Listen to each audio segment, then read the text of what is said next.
My name's Hollins-Kirk and I'm the owner of One Stop IT. We deal with IT problems for companies across Edinburgh and Lothians.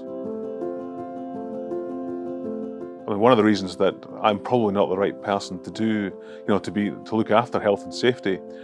When I was a child, I grew up in the West Coast and was raised with the idea, when you fall off a bike, you just get straight back on.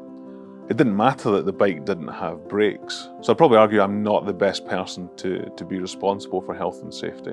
Again, that's why I think it should be handled by the experts who have the eye for detail in that area. One of the things I've realised is that business owners tend to have a high risk tolerance. It's just part of being in business. And I think when you look at your team, they get up in the morning, they want to know that they're going to be able to come home at night, that they're still going to be able to look after their family, and that they'll still have a job to go to the next day.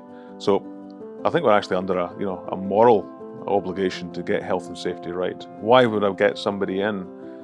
The fact is, health and safety is important, but I'm not the person to deal with it. The attention to detail, or even assessing the risk, I just find a real challenge. The simple fact is, I hate dealing with paperwork and risk assessments and analysis. It was just much easier for me to get somebody in who could actually see what the problems were, deal with it, mitigate the problem, and allow me to get on with the stuff that I actually want to deal with. When Tristan from the Health and Safety Department first came in, the first thing that really struck me was we had such a good laugh. That is not what you expect from a health and safety advisor. She made the process really straightforward and simple.